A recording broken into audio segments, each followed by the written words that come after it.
இப்போ வந்து நம்ம இப்போ கிரானுலர் செல் ஆஃப் அமிலோபிளாஸ்டோமா பற்றி பார்க்க போகிறோம். கிரானுலர் செல் ஆஃப் அமிலோபிளாஸ்டோமாவில் வந்து இது வந்து ஒரு டியூமர் ஃபாலிகுலர் செல்ஸ் வந்து இருக்குது. குட்டி குட்டி ஃபாலிகுலர் செல்ஸ் வந்து இருக்கும். நெட் லைக் கனெக்டிவ் டிஷ்யூஸ் வந்து நெட் மாதிரி இருக்குமாம்மா. நெட் மாதிரி கனெக்டிவ் டிஷ்யூஸ் வந்து இருக்குது.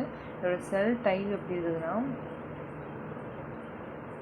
சென்ட்ரலில் வந்து follicular large accumulation of the intracellular அதுக்கப்புறம் வந்து லைசோசோம்ஸ் இருக்குது. அவுட்டர் லேயரில் வந்து ameloblast like cells are present and less ப்ராமினெண்ட்டாக இருக்குது. இப்போ வந்து இது ரொம்ப லெஸ் ப்ராமினெண்ட்டாக இருக்கும். அமிலோபிளாஸ்ட் செல்ஸ் வந்து இருக்கும், ஆனால் லெஸ் ப்ராமினெண்ட்டாக இருக்கும் அவுட்டர் லேயரில். சென்ட்ரல் ஃபாலிகுலில் வந்து என்ன இருக்குதுன்னா,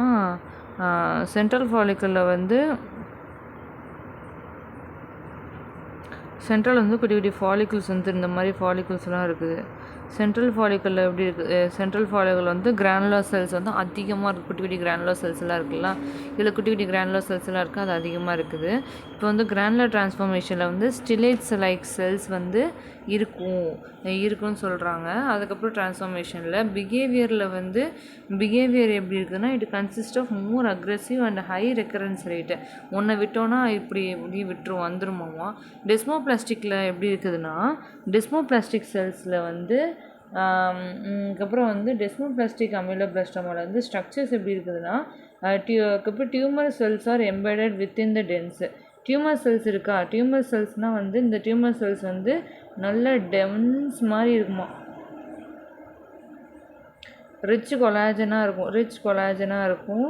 அதுக்கப்புறம் வந்து டெஸ்மோபிளாஸ்டிக் கனெக்டிவ் டிஷ்யூனா வந்து டெஸ்மோபிளாஸ்டிக் கனெக்டிவ் டிஷ்யூ வந்து இருக்குது. அதுக்கப்புறம் வந்து செல் டைப் வந்து டியூமர் வந்து நெஸ்ட் மாதிரி இருக்கும். Island of the ameloblast like cells இருக்குது. Stellate reticulum is like network of absence of poorly டிஃப்ரென்ஷியேட்டடாக இருக்குது. கனெக்டிவ் டிஷ்யூ வந்து த டியூமர் இஸ்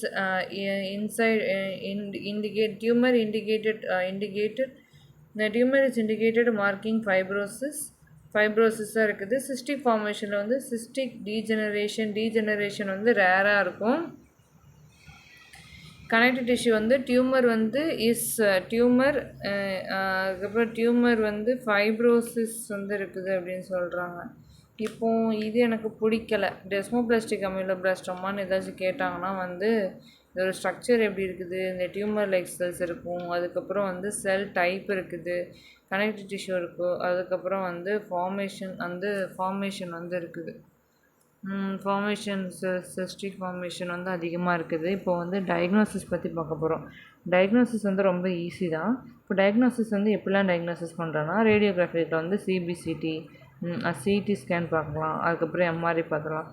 ஹிஸ்டோபெத்தாலஜிக்கல் ஃபீச்சர்ஸ் எக்ஸாமினேஷனில் வந்து எஃப்என்எஸ்சி பார்க்கலாம். ஃபைனல் ஆஸ்பிரேஷன் அதுக்கப்புறம் சைட்டாலஜி பார்க்கலாம். பயாப்சிஸில் வந்து இன்சிஷனல் பயாப்சி, எக்ஸிஷனல் பயாப்சியும் பார்க்கலாம்.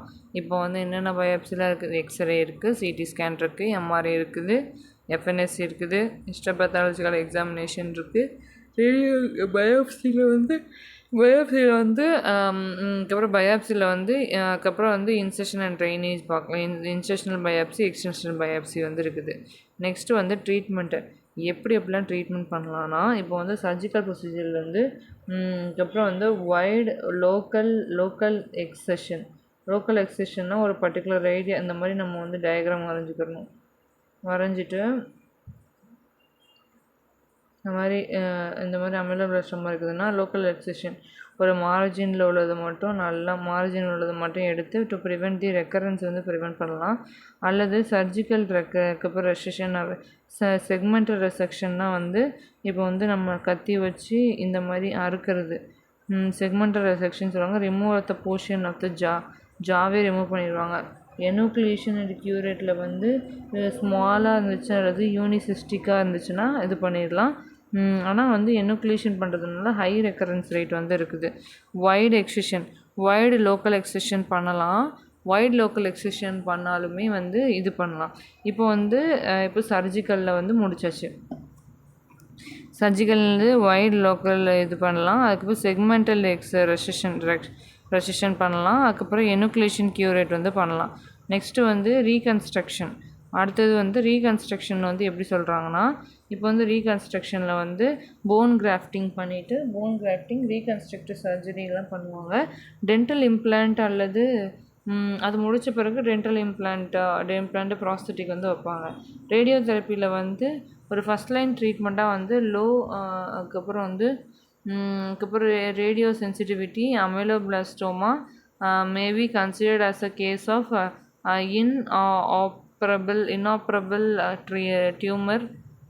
inoperable tumor of recurrence lesion. Recurrent லீஷனில் வந்து ஆப்ரபிள் பண்ண முடியாது. ஃபாலோ அப்பில் வந்து லாங் டேர்ம் மானிட்டரிங் இருக்கணும். அதுக்கப்புறம் வந்து ஹை ரெக்கரன்ஸ் ரேட்டாக இருந்துச்சுன்னா நம்ம நல்லா பார்க்குற மாதிரி இருக்கும். அதுக்கப்புறம் இந்த சோபபிள் லைக் அப்பியரன்ஸ் வந்து ரேடியோகிராஃபிக்கில் வந்து பார்க்க முடியும். இப்போ வந்து ப்ரொக்னாசிஸ் பற்றி பார்க்க போகிறோம். ப்ரொக்னாசிஸ் என்னென்னா ரெக்கரன்ஸ் இருக்கும். எனுக்லேஷன் க்யூரேட் வந்து பண்ணக்கூடாது. அதுக்கப்புறம் வந்து லோவர் ரெக்கரன்ஸ் வந்து சர்ஜிக்கல் எக்ஸிஷன் வந்து பண்ணலாம். அதுக்கப்புறம் வந்து மெலிக்னன்ட் ட்ரான்ஸ்ஃபர்மேஷன் வந்து ரேராக தான் இருக்கும். லாங் ஸ்டாண்டிங்காக இருந்துச்சுன்னா மெலிக்னன்ட் ட்ரான்ஸ்ஃபர்ன்றது அமெலோபிளாஸ்டிக் கார்சினோமாவாக வரும். சர்வைவல் ரேட் வந்து குட் ப்ரோக்னாசிஸாக இருக்கும். ட்ரீட்மெண்ட் வந்து பண்ணலாம். மெலிக்னன்ட் வந்து ரெக்கரன்ஸ் வந்து புவர் ப்ரோக்னாசிஸாக வந்து இருக்குது. அவ்வளோதான். Thank you for watching me this.